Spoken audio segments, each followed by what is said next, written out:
Bienvenidos a este nuevo estudio de discipulado.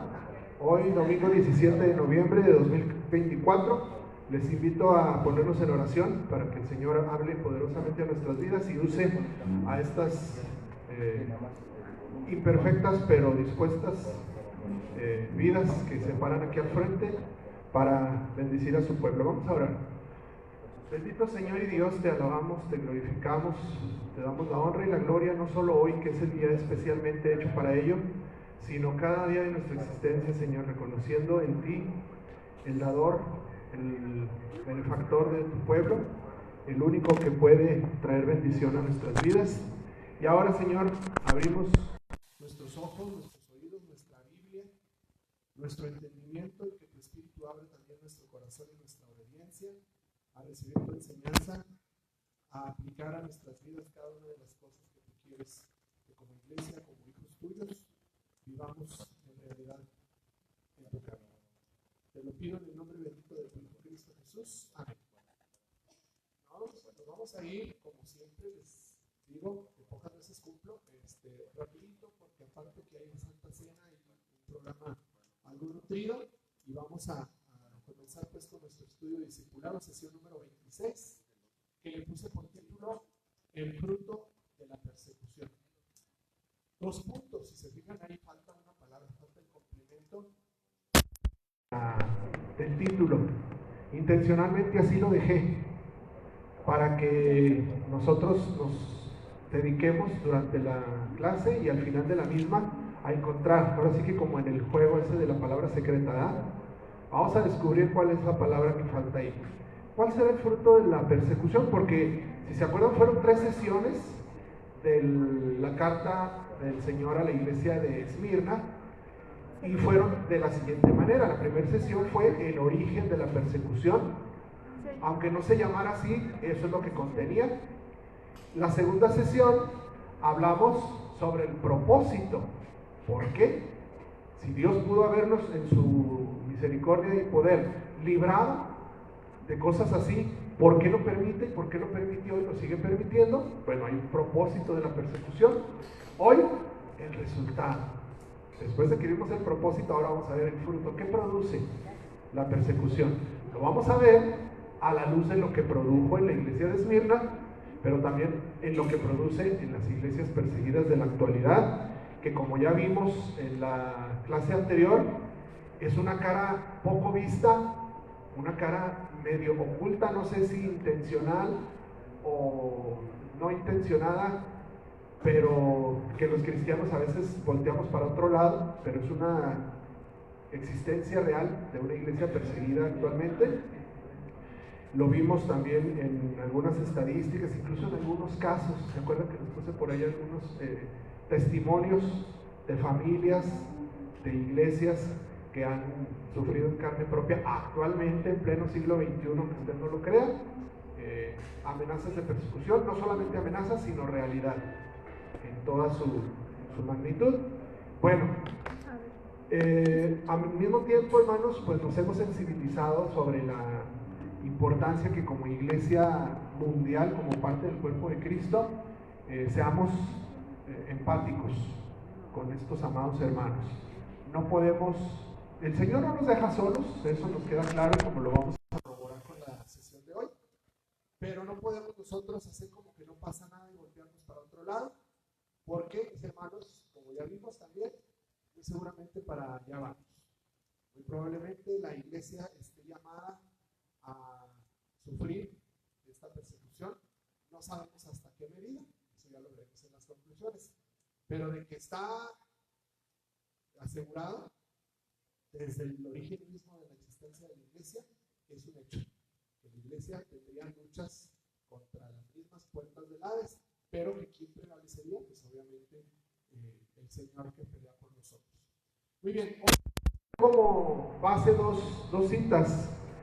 La parte final del mensaje de Esmirna, que como ustedes saben está en Apocalipsis 2, del 8 al 11, ya analizamos y creo yo que abordamos el estudio del versículo 8 y del versículo 9.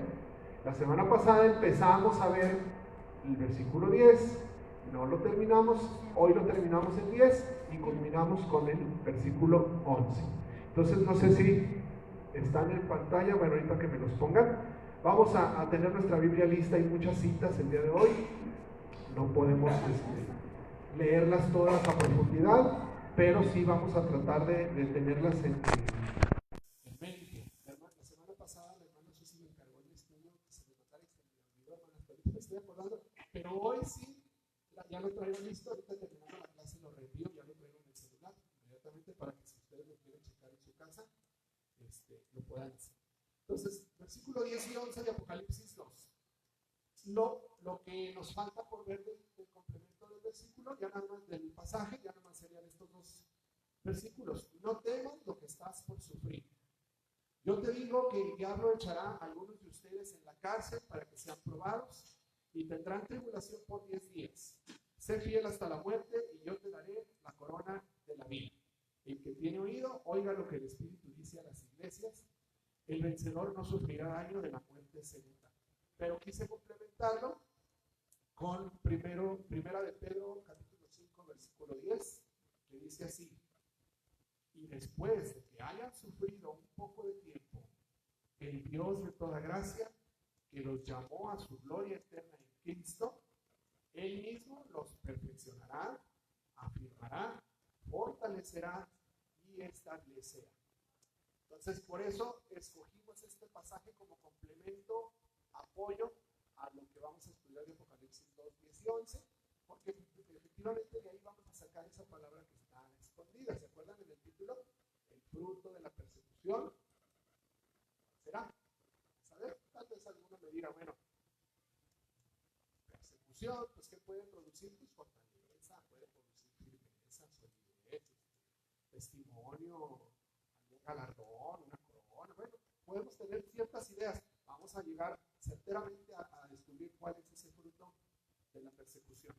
Y como les dije, ya nada más a manera de vistazo general, les quiero compartir estos dos testimonios que la semana pasada se me pasaron. Definitivamente ahí los traía para mencionárselos. Considero importante que lo tomemos en cuenta. Y es esta invitación, hermanos, de los que les hablaba hace un ratito.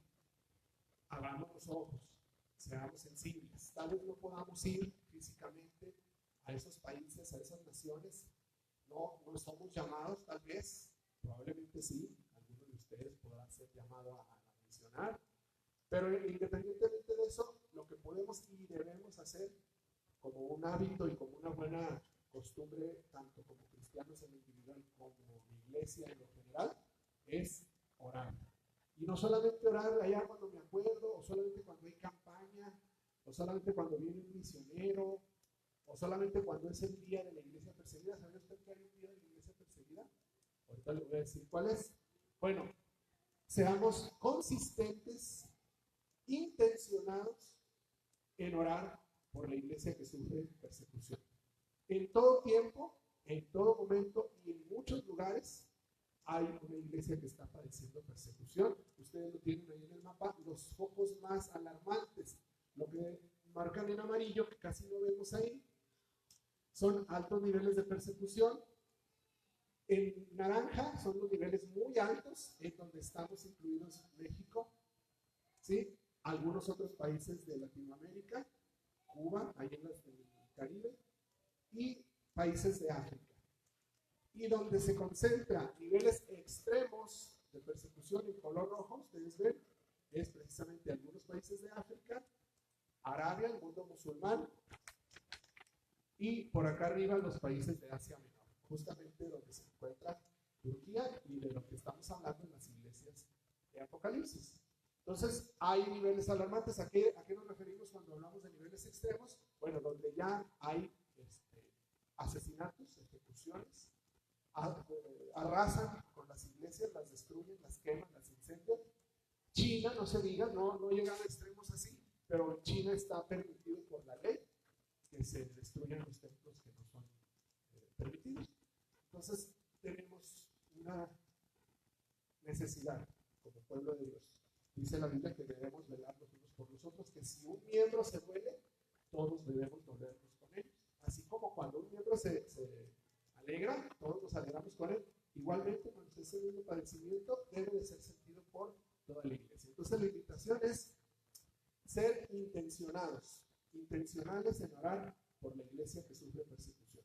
¿Por qué? Pues porque no sabemos en qué momento podemos nosotros también llegar a aparecer. Todo lo que ellos están viviendo, como vamos a ver en el estudio de hoy, sirve de experiencia para que la iglesia que aún no llega a ese extremo, a ese nivel, esté preparada y sepa cómo debe reaccionar. Lo vamos a ver en el estudio de hoy. Muy bien.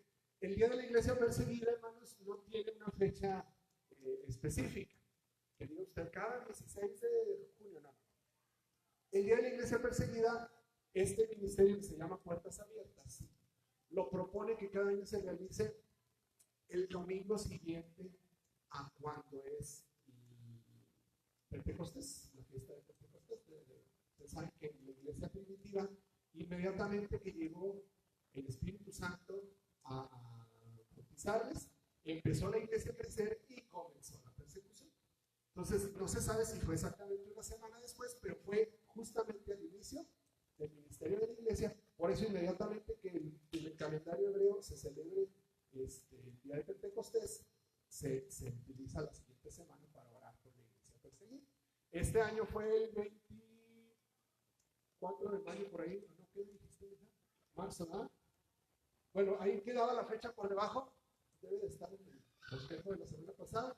Para no tardarme tanto, fue una semana después de cuando se celebra el 26 de mayo. Ah, sí, ahí está. 26 de mayo, varias iglesias se unirán en un solo grito a favor de la iglesia perseguida. Entonces, hay que estar al pendiente si usted quiere seguir la página, o si no, pues en su momento trataré de hacérselo saber para dedicar un domingo especial para orar, pero intencionadamente, hermanos, en sus oraciones incluyan, así como ya está de fijo, orar por sus pastores, orar por su iglesia, orar por su familia, incluyanlo también como remate. Bendice a tu pueblo que está siendo perseguido en algunas partes del mundo. Sosténlos, como nos dejará de enseñanza la clase de hoy, porque él lo puede hacer. Lo hizo con Esmirna y lo sigue haciendo con las iglesias actuales. Muy bien, hasta aquí como introducción. Ahora sí, podemos irnos a complementar nuestro cuadro. Los que tienen todavía su hojita, ya prácticamente terminamos. Ya lo llenamos. Es muy fácil. De hecho, si alguien ya se adelantó, es muy fácil llenar todas las iglesias de una vez. Basta con que usted se siente con la Biblia abierta en Apocalipsis 2 y 3. Y nada más es cuestión de irse viendo punto por punto, punto y aparte empieza la siguiente fase. Las 7 iglesias tienen el mismo bosquejo, en qué cita está, cómo se presenta Cristo, los elogios que les hace el Señor en su carta, las condenas, el llamado específico a esa iglesia por sus condiciones particulares, que por supuesto de ahí sacamos enseñanza para todos, para todas las iglesias, no por ser específico no nos atañe en algo. Lo hemos visto en las 2 que llevamos. Hemos dejado nuestro primer amor, la intensidad con ese primer amor con que conocimos al Señor, sin duda que llegamos a esa conclusión. Ahora, el llamado particular, no tengas miedo, o nosotros no tenemos temor. Claro que sí. Entonces, todos estos temores, todos estos incertidumbres acosan a cualquier iglesia. Entonces, el llamado, aunque fue específico para Esmirna en estos términos, es general para la iglesia de todas las épocas y de todas las regiones. Y luego tenemos un llamado que ahora sí es general. ¿Por qué? ¿En qué lo descubrimos? Pues simplemente de la manera que comienza. No me cupo, allá en el título, haber puesto llamado general. Le puse recompensa al vencedor, porque ustedes se fijan, dice, al que venciere, tal, tal, tal, tal, tal. Pero también dice, el que tiene oído, escuchen, oigan lo que el Espíritu dice a las iglesias, en los 7 casos. Entonces, me hubiera gustado ponerle desde arriba, pero bueno, en cada columna, en cada vez que veamos una iglesia diferente, va a estar empezando así. El que tenga oídos, oiga lo que el Espíritu dice a las iglesias. Ahora sí, el llamado general. El que salga vencedor, llamado al vencedor, no sufrirá daño alguno de la segunda muerte. Eso es lo que pretendemos abordar el día de hoy. Esperemos que el tiempo nos alcance y vámonos pues de lleno. Estamos quejados de la siguiente manera, pero espérame, antes de pasar, hija, ¿no se les hace raro que aquí no hay nada? Yo creo que todo el mundo se dio cuenta, ¿verdad? Desde que empezamos a llenarlo. ¿Qué pasó con las condenas? ¿Por qué la iglesia de Esmirna no tiene llamados de atención? Y luego pues nos preguntamos, ¿será posible que una iglesia humana, con seres como usted y como yo, falibles, débiles, sujetos a pasiones, sujetos a emociones, que de repente andamos que parecemos que vamos a conquistar el mundo, de repente andamos con la cobija arrastrando, no haya tenido nada que el Señor les haya podido recomendar? ¿Sí le llamó la atención, verdad? ¿Será posible que exista una iglesia que no tenga nada que reprocharle? El Señor no se equivocó, no es que se le haya pasado. Intencionadamente no hace ninguna condena. Entonces, de ser así, ¿cuál es la clave? ¿Cuál es ese ingrediente que solamente la iglesia es mierda, porque las otras 6 sí se llevan sus raspones?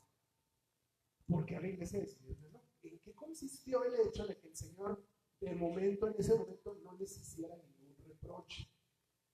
Le vamos a descubrir en el estudio de hoy, por eso vamos a entrar de lleno. Primer punto del bosquejo va a ser el legado de la persecución a la iglesia en Esmirna. Ahí ya no le puse Esmirna porque va a ser a manera general. Vamos a ver el ejemplo de Esmirna, pero lo vamos a aplicar a toda la iglesia en lo general. Entonces vamos a ver, como ya dijimos en la sesión anterior, lo hemos visto en las 2 primeras, Dios eligió a esta iglesia para que todas las demás, no solamente las 6 que faltaban de la ruta de ese momento, sino las que toda la vida, toda la iglesia del Señor, que durante toda la existencia del Evangelio en la tierra ha sufrido y sigue sufriendo y seguirá padeciendo hasta que Cristo venga. Eso es innegable, es inevitable. Este ejemplo que Dios permitió que nosotros viéramos en carne viva y en primera persona por medio de la experiencia de Esmirna, hermanos, ha sido un ejemplo de acción y lo sigue siendo una ruta de conducta que podemos seguir, que podemos tratar de imitar para sostenernos en pie de lucha, firmes en nuestra fe, en nuestra confianza en el Señor, cuando sobrevenga la prueba y la tribulación. Que ha llegado, que para muchos ya estamos en una amenaza, en una persecución, como dijimos la semana pasada, efectivamente, hay luchas ideológicas, hay amenazas contra el diseño original de Dios, para la familia, para la iglesia, no se diga, y hay luchas personales que cada uno de nosotros libra, pero siempre y cuando sea por causa de nuestra fe. Ya las luchas que libramos por ser muy dados a endeudarnos, o por ser muy dados a enojarnos, pues esas son otro tipo de persecuciones, esas nos las acarreamos nosotros mismos, por no amoldar nuestro carácter al carácter de Cristo. Pero en lo que tiene que ver con la defensa de nuestra fe, como ya dijimos, siempre van a existir este tipo de amenazas. Y estas tribulaciones y estas luchas, hermanos, les fueron permitidas en extremo, en una manera sobrenatural o de una manera muy especial a la iglesia de Esmirna, porque el Señor sabía que ellos tenían un rasgo y una cualidad, una característica, que es esa palabra secreta que andamos buscando. Si alguien ya se la sabe, póngala a ver si latina, hay un premio al que la adivine, que ellos tenían esa característica. Por eso el Señor permitió que esa iglesia fuera la que pusiera el ejemplo de una persecución tan cruenta. No quiere decir que es la única iglesia que ha sido perseguida, que es la única iglesia que tuvo una tribulación de tales proporciones. Ha habido más, pero de estas 7, el Señor la eligió a ella porque tenía esa cualidad y ese rasgo que estamos a punto de descubrir. Y nos da, a ellos les da en su momento, por medio de su carta, y a los demás, por medio del estudio de la misma, algunos detalles que nos sirven, nos son de mucha utilidad. Por ejemplo, dice el versículo, no temas lo que estás por sufrir. Por principio de cuentas, está el anuncio. Está, ahora sí que la advertencia, podríamos decir de alguna manera. Promesa no, porque pues generalmente se nos promete algo bueno, algo atractivo. Aunque parezca lo contrario, esto era una promesa de algo atractivo para la iglesia. Aunque pudiéramos decir, ¿cómo les puedes prometer algo? A tus hijos no les dices, te prometo que te va a ir muy bien, te va a dar unos cintarazos, ¿verdad que no le decimos así? Se lo advertimos. Bueno, en este caso, hermanos, esta advertencia o este anuncio que el Señor les hace es un motivo de bendición y de gozo, por muy difícil que nos resulte creerlo o asimilarlo de esta manera. Entonces está el anuncio del evento. Luego, ¿qué dice? Yo te digo que el diablo echará a algunos de ustedes en la cárcel para que sean probados. ¿Qué hay ahí? El autor de la persecución, el diablo. Y no precisamente porque él viniera personalmente a encabezarlo. Dice la Escritura que el diablo es el padre de mentira y también dice, lo identifica como el acusador. ¿Verdad que sí? Bueno, justamente esas dos armas son las que usaron los enemigos, los perseguidores de la iglesia de Esmirna para hacerles el mal que les causaron. Mentira porque eran infundios, eran difamaciones. No hay condenas, efectivamente. Por eso lo dejamos en blanco y vamos a ver de qué manera ese hueco, hermana, se sustituye precisamente por la misión que el Señor les está dando, por este llamado a hacer, ahora sí que el punta de lanza, hacer el ejemplo para que todas las demás iglesias aprendiéramos cómo se enfrenta una persecución. Ese es otro detalle, el autor de la persecución, el diablo como padre de mentira y acusador, fue el artífice de que todos sus perseguidores, fíjense, algo que nunca había ocurrido, algo inédito, los judíos aliados con todos los paganos, con el que usted me diga, con Zeus, con los de Afrodita, con los de Diana, ahí con los que hicieron equipo, lo que nunca se había visto, algo parecido a lo que nos pasó acá en México, ¿cuándo hemos visto al PRI y al PAN juntos? Bueno, pues algo sucedió, que se aliaron. Bueno, ahí se aliaron, los judíos no les importó todas las demandas que los escribas, los fariseos les imponían. No, ahora sí, si se trata de una causa común, estamos unidos, somos ecuménicos, se hicieron los primeros ecuménicos en aquel entonces, con tal de contrarrestar al evangelio, a la iglesia verdadera. El medio que utilizaría para la persecución, ¿cuál sería? La cárcel, y un poquito más adelante dice el martirio, porque dice el versículo 10 también, sé fiel hasta la muerte y yo te daré la corona de la vida. En su momento les vamos a explicar en qué consiste esa advertencia. Pero también algo muy curioso, y donde vamos a empezar a analizar un poquito ya a profundidad teológica. Dice, tendrás tribulación por 10 días. Aquí podemos pasarnos media hora analizando la profundidad y dando a conocer los puntos de vista que tantos y tantos teólogos han querido darle interpretación a esta frase. Ustedes saben que Apocalipsis es un libro obviamente escatológico, en su mayoría profético, aunque tiene también mensajes presentes y pasados. Pero para el pueblo de Dios, para el pueblo cristiano, es un libro de esperanza y de aliento. No debe de ser visto como un libro de temor, de amenaza. Entonces, muchos de los elementos que contiene están escritos en simbolismos. Por ejemplo, cuando habla de las muchas aguas, se refiere a muchedumbres, a la gente, al pueblo. Cuando habla de trompetas, significa voz, la voz de Dios, la voz del Señor. Y así por el estilo. Muchos han llegado a la conclusión de que estos 10 días son un simbolismo, como en su momento el número 3 es un simbolismo a la santidad de Dios, como el número 7 es un simbolismo a la totalidad, a la generalidad, como en su momento los 40, muchas cosas que hay en la Biblia que son 40 también tienen su simbolismo. El 10 también tiene un simbolismo, tiene una representación muy clara.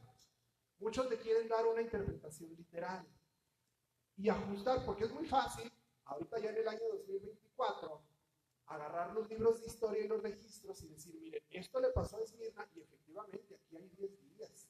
Quererlo ajustar, ¿se me explicó? Y no es la intención, o sea, no debemos siempre buscar la manera de intencionalmente ajustarlo y forzarlo a que la interpretación sea literal. Podemos entender perfectamente que los 10 días hayan sido en un sistema figurado, de una manera simbólica, para dar a entender otras cosas. Por ejemplo, interpretaciones más acertadas es la que compara esta frase de que la tribulación durará 10 días con aquella ocasión, ¿se acuerdan ustedes en el libro de Daniel? Cuando los judíos fueron llevados cautivos a Babilonia, escogieron a los jóvenes de mejor parecer y de mayor vigor para que sirvieran en el palacio. Entre ellos iban Daniel y sus 3 amigos, Ananías, Azarías y Abednego. Bueno, esos Ananías y Abednego son los nombres que les pusieron acá. Los nombres hebreos, Ananías, Azarías, y me falta uno, pero casi me acuerdo. Y ellos decidieron en su corazón no contaminarse con la comida del rey. Y entonces ellos le dicen al jefe de los guardas que por favor les permitiera no comer de esos alimentos. No tanto por un sistema de ritos o de supercherías, sino porque ellos saben de antemano que su dependencia no es su fortaleza y su vigor no va a depender de lo que coman o lo que dejen de comer. Ellos quisieron mantenerse fieles y firmes. Misael, ¿verdad? Misael, Azarías y Ananías. Gracias. Y junto con Daniel eran los 4 años. Y ellos le dicen, ponnos a prueba por 10 días. Si al cabo de estos 10 días tú ves que nuestro semblante decae, adelante, seguimos, volvemos a comer lo que tú nos das. Si ves que no hay ningún problema, nos dejas seguir con esto. Ellos hacen el acuerdo, a pesar de lo que pendía sobre la cabeza del guarda, porque si en 10 días ellos se demacraban, se decaían, a él le iba a ir muy mal. Sin embargo, estos 10 días fueron de bendición para la fidelidad de estos amigos, porque al cabo de los 10 días no se encontró entre todos los muchachos que estaban ahí, ningunos más fuertes y más, así como yo, mejor, más rozagantes que ellos. Esta prueba a lo mejor no era tan grave, nomás dejar de comer carne o nomás dejar de comer vino, dejar de comer manjares, pero estaban preparados, estaban siendo preparados para una prueba mayor. ¿Cuál chiste es dejar de comer? Pues eso no es tanta prueba. A lo mejor dice la iglesia actual, pues esa no es tanta tribulación, disputas ideológicas, defensa de nuestra fe, pero estaban siendo preparados porque venía el foso de los leones, el horno ardiente y toda la serie de luchas que tuvieron que vivir en la deportación de Babilonia. Igualmente, este simbolismo de los 10 días de Daniel le sirvió a Esmirna para que en este momento ellos sí enfrentaran una lucha mucho más dura y más ardua que la que enfrentaron los judíos en Babilonia. ¿Sí? Entonces, esa digamos que es la interpretación más acertada. ¿Por qué? Pues porque la intención no es buscarle 3 pies al gato, o sea, no es forzar, no es que así pasaron así desde el año 2010 al 2020, 10 años, no. Pueden ser 10 años. Difícilmente creemos que fueron 10 días de 24 horas como los conocemos actualmente, porque si ya actualmente ya estaba sufriendo persecución la iglesia de Esmirna, para que llegara a la que vamos a narrar en unos minutos, pasaron todavía otros 60 años, obviamente no fueron 10 días. Y la persecución siguió. Y la persecución sigue hasta la iglesia de nuestros días. Entonces, ni fueron 10 días, ni fueron 10 años. Pueden ser 10 épocas, 10 sucesos, 10 eventos, 10 personajes. No es la intención forzarlo, no, es que así son. Hace poquito vimos un documental de una supuesta interpretación de Apocalipsis, y así, a rajatabla le adjudican uno de cada los 10 días a una época, incluso a un emperador. No es necesario, no tiene caso de hacer interpretaciones forzadas a lo que en realidad lo que el Señor quiere que entendamos es el hecho, no los días. Entonces, no forcemos a algo que no es. La misma Biblia se interpreta a sí misma. Lo único que podemos hacer es tener en todo su contexto la enseñanza de la Escritura para poderlo adjudicar a su realidad. Entonces, imagínense ustedes, ¿qué dirían la iglesia de Esmirna cuando leyeron este mensaje? Señor, más persecución todavía. O sea, se les hace poco todavía lo que estamos padeciendo ahorita, ya en ese momento ya estaban padeciendo lo que les decía hace una semana. Ellos tenían que esconderse, por eso la imagen de nuestra portada, ¿me pones otra vez la primera hija en la portada? Esa imagen es muy elocuente porque nos habla de la manera en que muy seguramente se tenían que reunir la iglesia de Esmirna, a escondidas, en cuevas, sin luz natural, porque cualquier cualquiera que los viera los iba a acusar de herejes y de blasfemos. Sin ninguna posesión, ni una mesa ni una silla, alusados con velas, con candeleros. ¿Por qué? Porque no tenían las condiciones para tener la libertad de culto que sí tenían todas las demás religiones, hasta sus templos tenían y a todos los respetaban. Ellos, por el simple hecho de adorar a un Dios invisible, como actualmente muchos se tienen que esconder para leer la Escritura y tienen que leer las Biblias a escondidas, ¿sí? En contrabando prácticamente a esos países. Muy probablemente era la condición de ellos. Ellos podrían decir entonces más persecución todavía, y a este extremo del que están viviendo. Muy probablemente nuestra iglesia y muchas más, tanto de aquella época como de la actualidad, hubiéramos renegado. Hubiéramos dicho, Señor, ¿por qué yo? ¿Por qué a nosotros? ¿Cómo no pruebas mejor a los vecinos o a los de aquella iglesia o a los de aquella congregación? Somos muy renuentes al padecimiento, tanto como seres humanos como cristianos. No nos gusta padecer. Y ahí está la prueba. Cualquier viento de tormenta luego nos hace flaquear, nos hace dudar, buscar opciones alternativas. No, es que sí le pido a Dios, pero yo tengo que buscar otra chambita. No, es que sí le pido a Dios, pero tengo que buscar ayuda profesional. Voy a ir con un curandero, un sobandero, un chamán. ¿Por qué no dependemos completamente de lo que la gracia del Señor nos indica? Eso seguramente pudieron haber pensado, y hasta la actualidad muchas de las iglesias a las que les sobreviene la prueba y la persecución lo pueden estar diciendo. Hermanos, esto no es más que una actitud de rebeldía. Lo era para la mayoría de las iglesias, por eso el Señor escogió Esmirna, porque la mayoría de las iglesias no tenían la misma actitud que tenía Esmirna, y es una muestra de que no confiamos plenamente en lo que la palabra de Dios nos dice. El apóstol Pablo lo expresaba así en 2 Corintios 12, 9 y 10. ¿Se acuerdan cuando él le dijo, tengo un aguijón en mi carne y le he pedido al Señor varias veces que me lo quite? El Señor, ¿qué le contestó? No, Señor, así te vas a quedar con él. Te debe de bastar mi provisión, mi gracia. ¿Por qué? Porque en tu debilidad se perfecciona mi poder. ¿Qué prefieres? ¿Un poder a medias o un poder perfecto? ¿Cuál perfecto? Pues entonces sea débil.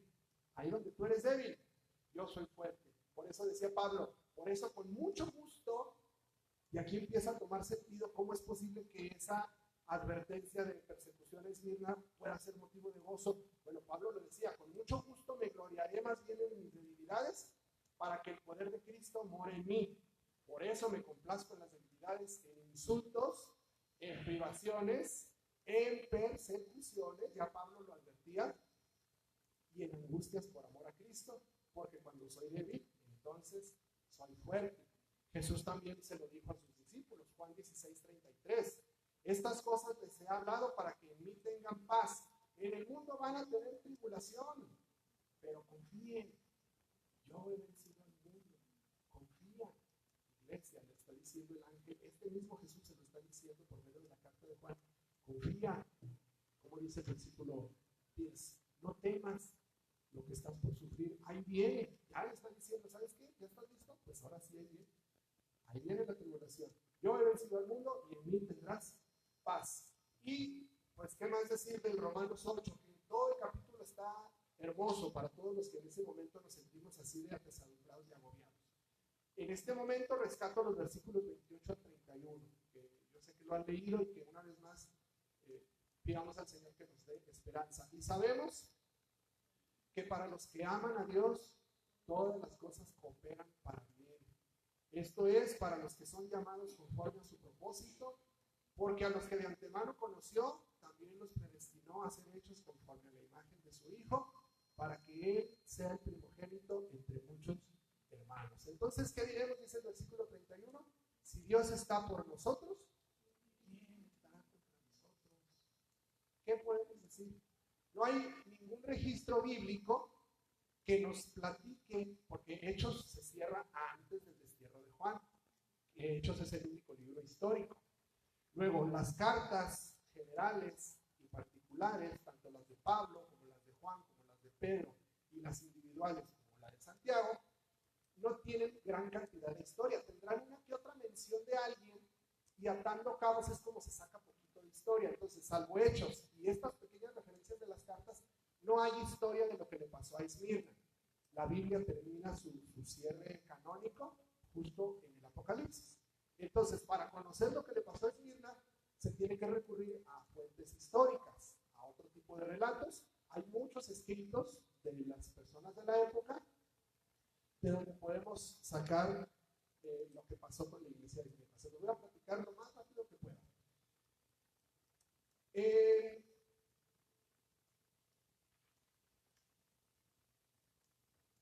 Los registros históricos podemos encontrar que la iglesia de Esmirna tuvo un obispo, tuvo un pastor. Este pastor se llamaba Policarpo.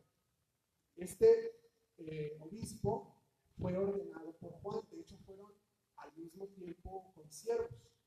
Digamos que se dividían el trabajo, no solamente de la iglesia de Esmirna, sino de varias alrededor. Este obispo, este pastor, era un poco menor en edad que Juan, porque Juan muere de años, muere de vejez, y todavía Policarpo vivió unos años más. Entonces, pues, seguramente era un poquito menor, no sabemos cuántos años.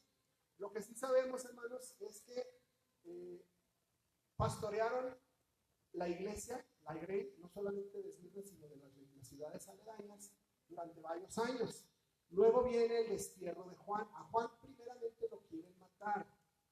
Al apóstol Juan lo meten en un caldero de aceite hirviendo. Dios le da la gracia, esto ya no lo relata la Biblia, Dios le da la gracia de sobrevivir. Y como no lo pudieron matar, lo destierran a Patmos, donde la intención muy probablemente era que ahí terminaran sus días. Sin embargo, él sobrevive. La intención de llevarlo a Patmos, ya ahora lo sabemos después de ver la escritura, es que Dios le iba a dictar ahí en ese momento y en esas condiciones el libro de Revelaciones, del Apocalipsis. Regresa todavía unos años más, sigue conviviendo con Policarpo y hasta que Juan muere, entrado en años, Policarpo se queda al frente de la obra del Señor. Bueno, pasaron los años. Para esto ya les estoy hablando del año 156 después de Cristo. Entonces, si Juan, mientras Cristo vivió, bueno, las cuentas no salen porque ustedes saben que el calendario tiene sus desajustes. El calendario que ahora conocemos lo hicieron ya cientos de años después, entonces ya no pudieron dar exactamente con la fecha del nacimiento de Cristo. Tiene por ahí un desfase de algunos cientos de años. Pero bueno, según los datos más exactos, en el año 156, Policarpo ya tiene 86 años de edad. Entonces, si ustedes fijan, si se ponen a hacer un poquito de matemáticas, vivió los últimos años de Juan con los primeros años ministeriales de Policarpo. Fueron contemporáneos, más no de la edad, ¿sí? Un poquito desfasados. En el año 156 ya estaba el odio y la amenaza y la persecución contra la iglesia en unos extremos terribles. Ya había empezado, desde que Juan vivía, desde que Juan escribió Apocalipsis, a dictado del Señor, ya había persecución contra la iglesia, pero en este momento ya era un extremo tal que la ciudad de Esmirna completa se unió, se aliaron, como les decía desde el principio, judíos, paganos, de Afrodita, de Venus, de todos los templos y dioses, se aliaron contra el pueblo cristiano, contra los hijos de Dios. Y a tal grado que les sentenciaron a muerte. Ellos dijeron, cada año se hacía una festividad, una especie de olimpiadas, una especie de congreso, como ahora las fiestas patronales, ¿verdad? Que cada año se celebran en las mismas fechas, como la feria, vamos a suponer. Se combinaban eventos deportivos, según ellos culturales y artísticos, pero más que nada eran religiosos, paganos. Y como contaban con el auspicio de Roma, Roma aprovechaba cualquier escenario público donde la gente se congregara para realizar sus ejecuciones. El Imperio Romano fue particularmente sanguinario en ese aspecto. Por mucho que nos pinten que Roma, que la cuna de la civilización, su fama principal era su crueldad contra todo lo que se les opusiera, tanto en el ámbito político como en el ámbito económico y por supuesto en el religioso. El circo romano, el Coliseo, que ahorita es una atracción turística, su objetivo original que nos hizo verificarlo es con este propósito, con este fin. Ahí viene la película de Gladiador 2, no le estoy haciendo promoción, pero si a ustedes les gustó la 1, en la 2 van a ver un poquito más de de evidencias de esto. Claro, los efectos especiales del cine pues, nos transportan más vívidamente a ver esto. Entonces, programaron la ejecución de Policarpo. Este día, en la próxima fiesta que tengamos, vamos a ejecutar a Policarpo. Y ya estaban todos puestos de acuerdo, al grado tal de que él tuvo que tomar algunas previsiones. Él, dice la historia, todo esto, hermanos, no es bíblico, aclaro, lo estamos viendo como una referencia histórica, no está en la Biblia, está en los relatos históricos. Cuenta las tradiciones que él soñó una vez que su almohada ardía, que estaba dormido y su almohada se incendiaba y se quemaba. Él entendió esto como una advertencia de que él iba a ser quemado vivo. Y sabiendo la advertencia del pueblo, pues definitivamente no le quedaba alguna duda. Él decidió huir de la ciudad, se fue de Esmirna, se escondió. Más que otra cosa, no por su seguridad propia, sino por salvaguardar a su iglesia. Él todavía veía por la seguridad de su grey. Y él pensaba que yéndose él, se iban a aplacar los ánimos y se iban a olvidar un poquito del odio que le tenían, iban a dejar en paz a la iglesia. Esto no sucedió.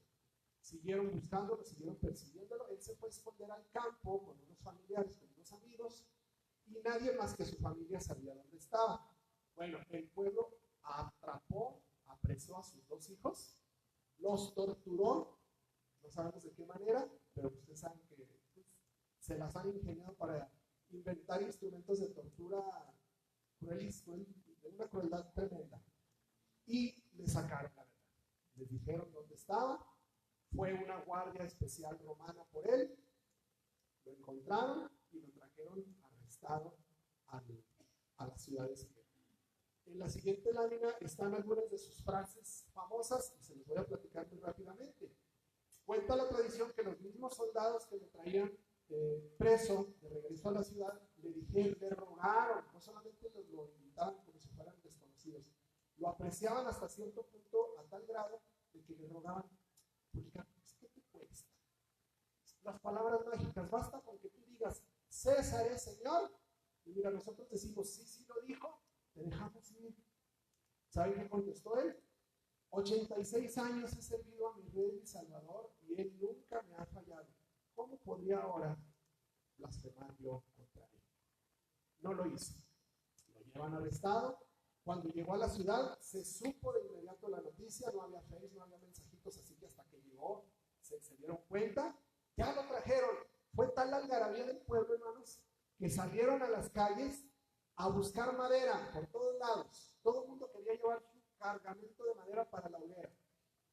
Se juntó tal cantidad de madera como nunca se había juntado. ¿Y saben quiénes fueron los que más recogieron madera? Los judíos, ni más ni menos. Incluso violentando algunas de sus leyes respecto al trabajo, que ustedes saben que eran medio escrupulosas, que no podías cargar más de no sé cuánto, que no podías caminar no sé cuánto. El día de reposo seguramente salieron a buscar leña, porque no les importaba. En este momento su odio y su cegazón era solamente acabar con Policarpo. Esto pues se programó, se llegó la fecha, lo pusieron en la hoguera y él, sabedor de que toda esa madera había provenido de las manos mismas del pueblo, incluso de los mismos judíos, él dijo otra de las frases que se le recuerdan, que dice, por más leña que acarreen, el fuego con el que me amenazan arderá, si mucho, 1 o 2 horas y se extinguirá. Pero ustedes ignoran el fuego del juicio venidero y el castigo eterno que ustedes recibirán. Hasta en ese momento seguía advirtiéndoles de su pecado.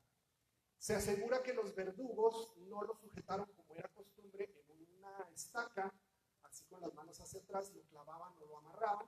Y él les dijo, no me amarren, yo les garantizo que aquí me voy a estar. ¿Por qué?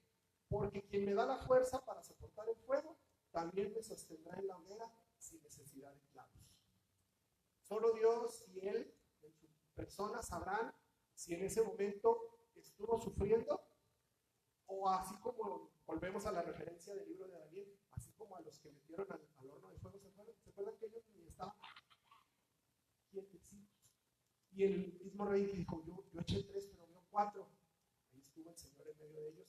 Ellos no se inmutaron y cuando salieron, ni uno de sus cabellos estaba quemado. No sabemos si Policarpo experimentó esta misma salvación, esta misma sanidad, lo que sabemos es que él no se inmutó. Probablemente estaba sufriendo agonía, pero no se inmutó. ¿Saben a qué extremo? Que se desesperó la gente. ¿Cómo es posible que no esté sufriendo? Así le rechinaban los dientes. Llegó uno y lo lanzó con una lanza, una espada. Pues que no se muere nomás que le prenden y le echan más leña y más leña, no se muere. Lo atravesó con una lanza para acelerar su muerte. Pues así, hermanos, en esas condiciones, él estuvo tranquilo porque él confiaba plenamente en el Señor desde que lo sentenciaron, nunca flaqueó su fe y él confiaba plenamente en lo que el Señor le dijo en el Salmo 56. Esto sé que Dios está a favor mío, en Dios cuya palabra alabo, en el Señor cuya palabra honro, en Dios he confiado, no temeré. ¿Qué puede hacerme el hombre? Con esa firmeza y con esa fortaleza, Dios proveyó a través de Policarpo un ejemplo primero a su iglesia y luego a la iglesia que se sostuvo fiel a las demás iglesias para que en el extremo de la muerte pudiéramos tener esa misma fortaleza de fe. ¿Cuál pues fue la recompensa a esta perseverancia? Con esto terminamos. Número 2. Luego de una experiencia de estas proporciones, uno esperaría un premio relumbrante, una recompensa. Oye, Señor, mira lo que estoy padeciendo por ti, ¿qué me vas a dar acá?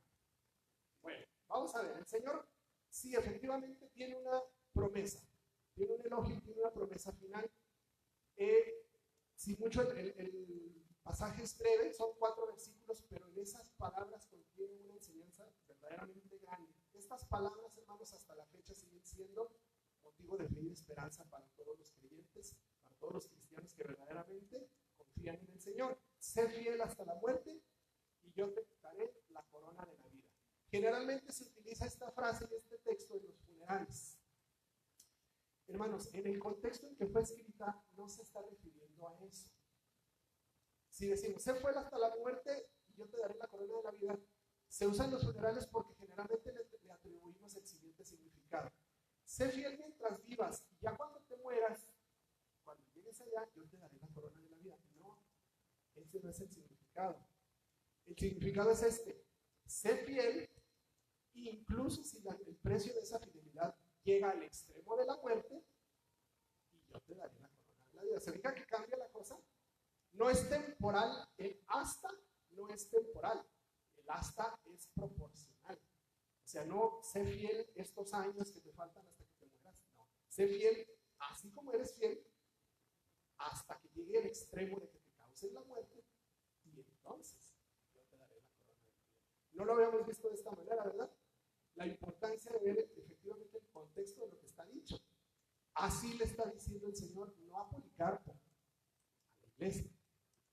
Sé fiel, mantén tu fidelidad hasta el extremo de que te provoque la muerte física y entonces yo te daré la corona de la vida. En esto precisamente radica el fruto de la persecución y ya vamos a dar con la palabra clave. El título de este estudio le faltaba una palabra, por si no lo habían visto los que acaban de llegar. No radica en el resultado, no radica en la recompensa final. Cruzando la meta, a los maratonistas no les dan la medalla hasta que cruzan la meta. Bueno, aquí no. Esta corona de la vida y este fruto de la persecución la estamos disfrutando desde el mismo momento en que estamos confiando en el Señor. Desde el momento en que nos proponemos ser fieles, no desviarnos del camino y estar siempre en los preceptos que el Señor nos ha dictado. Ahí ya está la recompensa. Y esta recompensa, para los que no lo habían descubierto, se llama perseverancia. Esto es lo que en realidad significa el versículo 10 de Apocalipsis 2. No temas lo que estás por sufrir. Yo te digo que el diablo echará a algunos de ustedes en la cárcel para que sean probados y tendrán tribulación por 10 días. Sé fiel hasta la muerte y yo te daré la corona de la vida. La iglesia fue probada a tal extremo porque el Señor ya sabía que eran perseverantes. Y sabía que en el momento extremo, cuando la persecución llegara al extremo de la muerte, ellos seguirían siendo perseverantes. La perseverancia, entonces, hermanos, no es un premio, no es una recompensa, no es un producto, es el efecto del proceso de la vida en Cristo. Entonces, cuando nosotros decimos, hay que perseverar, hay que ser perseverantes, hay que no desmayar, hay que estar firmes en la lucha, no es por méritos propios. En muchas de las ocasiones, hermanos, hemos visto, por ejemplo, hablando de la salvación, que no es por nuestros méritos que conservamos la salvación. Si de nosotros dependiera, la perderíamos. ¿Por qué sabemos los cristianos que no perdemos la salvación? Precisamente porque no depende de nosotros. No está en nuestros méritos, ni en nuestros recursos, ni en lo que hagamos o dejemos de hacer que conservemos la salvación. Tenemos la salvación garantizada porque depende de Jesús. Lo mismo sucede con la perseverancia. ¿Quién es el que la obra y quién es el que la opera en la vida del cristiano y de la iglesia? Es el Señor. Y por eso es efectiva, porque es el Señor el que la opera. No es que la iglesia fuera un ejemplo por sí sola. No es que la iglesia de Esmirna tuviera el galardón o tuviera el premio a ser la iglesia más perseverante de la región. No, es que el Señor puso los ojos en ella para provocar en ellos esa fe y esa fidelidad extrema hasta el punto de la muerte física.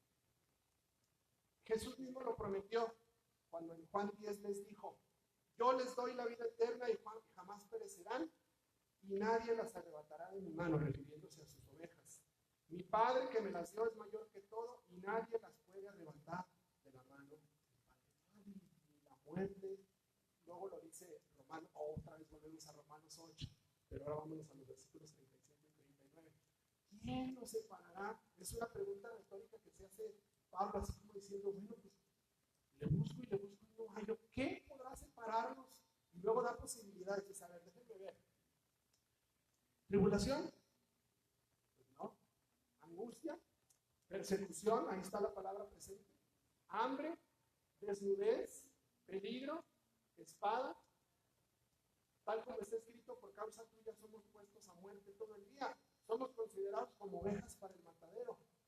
Como hijos de Dios, así estamos considerados como en el corral donde guardan a las vacas en el rastro. Ya nomás les falta que les toque su turno. Así estamos contados. Sin embargo, nada de eso amenaza la fidelidad del cristiano verdadero. En todas estas cosas, dice el versículo 37, somos más que vencedores. Por eso dice Apocalipsis otra vez, al que venciere.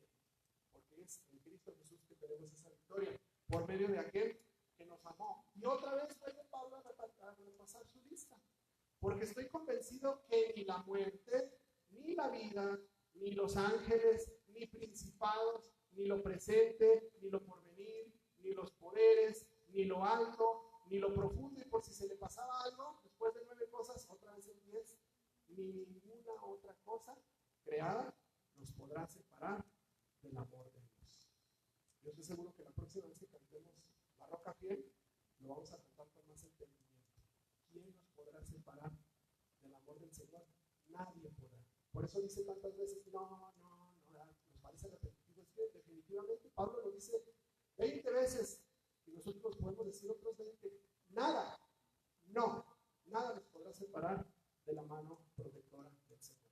Entonces, de la misma manera que el cristiano no es capaz de conservar por sus propios medios la salvación, tampoco es capaz de perseverar si Dios no opera ese cambio, y ese fue el galardón que le dio a la iglesia de Esmirna, ser perseverantes. Y de todas las conclusiones, porque tenemos varias conclusiones que hemos sacado en los 2 estudios anteriores, ya vimos que la prueba de la iglesia es inevitable, es necesaria, es el resultado de la fidelidad a Dios, tiene un propósito santo, entre ellos el más relevante es la purificación de la iglesia, ¿sí? Cuando dice, salieron de nosotros porque no eran de nosotros, era necesario que hubiera esta prueba para que el mismo Señor purgara la iglesia.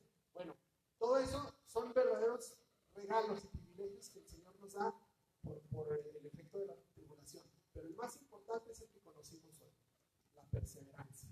Que acuérdense, hermanos, que no se nos olvide, no es producto de nosotros, no es en nuestras fuerzas que perseveramos.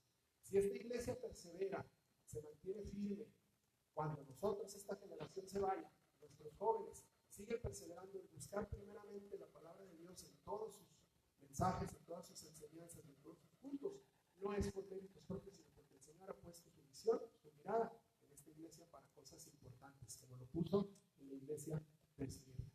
Y la promesa más hermosa que podemos encontrar, la tenemos un texto al final, hija, ¿no, verdad?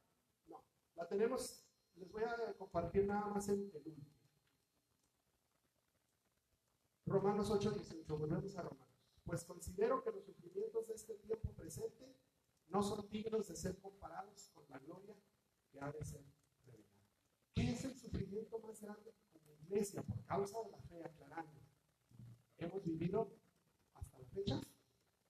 Pues sin mucho, alguna burla, algún desprecio, algún quebranto. En los años, como bien me reprendió el pastor la semana pasada, no digan que no, a lo mejor sí me toca. En los años que nos queden, podremos llegar a sufrir algo, hermanos, y no se compara nada a la gloria de Dios.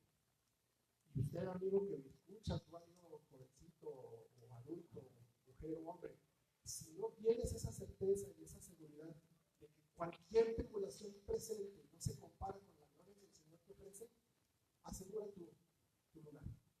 No le dudes más, no le juegues al vivo, deja de estarle jugando al más inteligente. Nada podrá separarte del amor de Dios cuando vienes a Cristo Jesús en la vida. Hermanos, ojalá que este estudio de la iglesia perseguida nos haya dejado lo que el Señor nos quiso enseñar. Ya llevamos Éfeso. ¿Con qué nos quedamos de Éfeso? Ya se me olvidó todo. Que no dejemos nuestra intensidad del primer amor. Acuérdense que le agregamos eso. No es que cambiemos de amor. Sigue siendo Dios, pero Dios a mi manera. No. Dios como Él lo estableció. Y de la segunda, ¿con qué nos quedamos? Con la perseverancia. Que no está en nosotros, pero siempre y cuando estemos en comunión con el Señor, Él la generará en su pueblo, en su iglesia. ¿Sí? Lo logré. Terminamos a tiempo. Dios les bendiga. Vamos a prepararnos para el culto y el Señor nos venga la próxima semana. ¿Ya vieron de qué se va a tratar? Pérgamo, la iglesia, ahorita